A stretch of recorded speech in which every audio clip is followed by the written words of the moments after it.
I'm joined by Dominic, fresh off of what is maybe the strangest game of the LCS so far this year against TSM. You guys just beat TSM, who at this point had only lost to the very strong Team 8 before this. But I do want to talk to you just about how the ending of that game went, because there's a line, or there was a moment where you guys were pushing in the second time after clearing out their whole base, and Kobe said something like, it would be very hard with Dragon and Baron and all inhibs down for them to avoid destroying the Nexus. And then 30 seconds later, Wild Turtle got a pentakill. So what happened in that game, especially towards the end? I think just people got like too hyphy. Like at the end of the game, like everyone knew we were gonna win, and people just stopped kind of listening. Like the call that was made was, all right, just wait for the minions to push in. Like I made that call, and then Expecto was like, yes, this is the plan. Like, listen to this. And then like 10 seconds later, it's like obviously the minions are pushing in, and we're about to like hit that point where all the minion waves are on top of their Nexus, and we can like start just like poking and damaging the Nexus, kill them if they come out, like whatever. Like they're pretty much screwed, right? Yeah. And instead, what happened is we ended up like Lissandra E-ing into them. We're all just like dive on the Cassiopeia. They have like Mikhail's cleanse. Like it's so hard to kill them. So we just ended up like almost starting the game there, and like we had to just like after that situation, it's like, okay, let's do it again, get Dragon Buff, poke with Dragon Buff, because like the true damage is so OP on, like, for example, like a Rex IQ late game when he's in his burrowed form. It only does like 150 magic damage, which is nothing late game. But then when you have the Dragon Buff, it's 150 true damage on top of it. So it pretty much doubles the skills effect of it. Over doubles because people have magic resist at that point. So you just poke and you just slowly get down the inhibs because they don't have any sustain. So you have 1 rocket, 2 rockets, 1 Rex IQ. And you can just take down the inhibs, and it's like, all right, go back, get Baron. I left a tunnel near their base, so it's like, okay, if they come out to try to fight us, I'm TPing. And then my call was, like, I tunneled over their base, and you can TP the tunnel. So I was like, Quas TP on this tunnel, let's backdoor and, like, end the game. So it was just mainly, people just needed to, like, calm down. It's like, we haven't won the game yet. It's really easy to win the game unless we just, like, do what we just did. So, I don't know.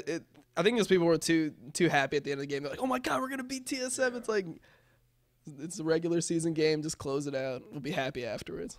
Now, lots of people will focus on the end, but you guys did so well before that. You had a huge lead going into the final moments of that game. That is actually incredibly notable considering it's against TSM. Why do you think you guys were able to do that? Was that your shot calling? Was this champion picks and bans? I think it was just us. I think we just like outplayed them in the early game. I got a lot of ganks off. I got that gank off on Rumble. Killed him, and then I killed him and burned his flash, and then later on I like TP'd to the tunnel. He just instantly flashed because he was so scared. And then I made the play bot where we like I put the ward behind him, like TP, let's dive. So we just were like ahead of them just from outplaying them in the early game. We like snuck a dragon in there too. So just the early game went really well for us, and Rek'Sai is obviously a comfortable jungler for me.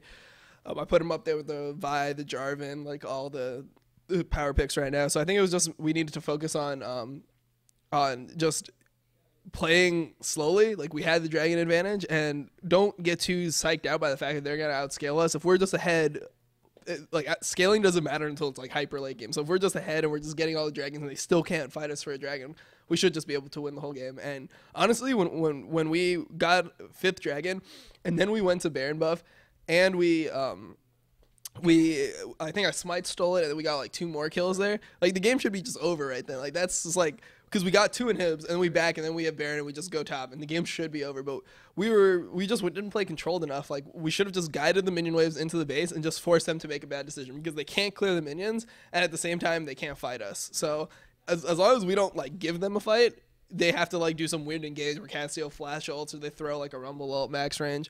So it was just mainly about us just like being calm and just playing the game out the right way. And I think people kind of lost focus towards the end of that game because it was like so obvious that we were going to win, at least in our eyes, until we like almost lost. But yeah, we just needed to be just play it slower, and just if we played it correctly, they should have just lost the game after the Baron. Myself and others joked that if you guys beat TSM, this was a couple days ago, that Keith was on the team full time. I actually just did an interview with your coaching and management staff around the decision to bench Piglet, where Peter revealed that you guys were going to be playing with Keith next week. The question for you, would you guys have beat TSM with Piglet? Probably not, honestly. It's nothing against Piglet, but it's just we play more as a team with Keith. It's just like a different atmosphere. Instead of like being like nervous. Like when the game starts, it's kind of like a happy like atmosphere. Like we're like joking and not in Champions Select, but like when we're on stage before the game practicing just like skill shots or whatever. Like in a bot game, we just have like a much more positive attitude, which I think helps in games like this when you're like obviously not favored. The other team has won like 90% of their games or something. So I think that our attitude is just better. It just allows us to win games that we probably would lose with Piglet. Very good. I know that you only have a little bit of time because I was talking to those other guys for so long. But anything that you'd like to say to any of the fans out there? Something Toucan has arrived. I don't know. No, I'm not a memer like Keith, so we'll save the toucan for him. But yeah, just thanks for all the fans that have been supporting us. I know it's like been rough. It's been even more rough as a player than it has as a fan. I can assure you that. So just stick with us. I think we're improving, and I think we'll do well next week with Keith.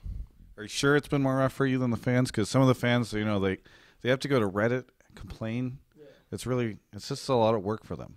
Yeah, like I'd say that like getting a death threat is probably worse than giving a death threat. Yeah, so yeah, I'll say that it's been pretty rough on the players.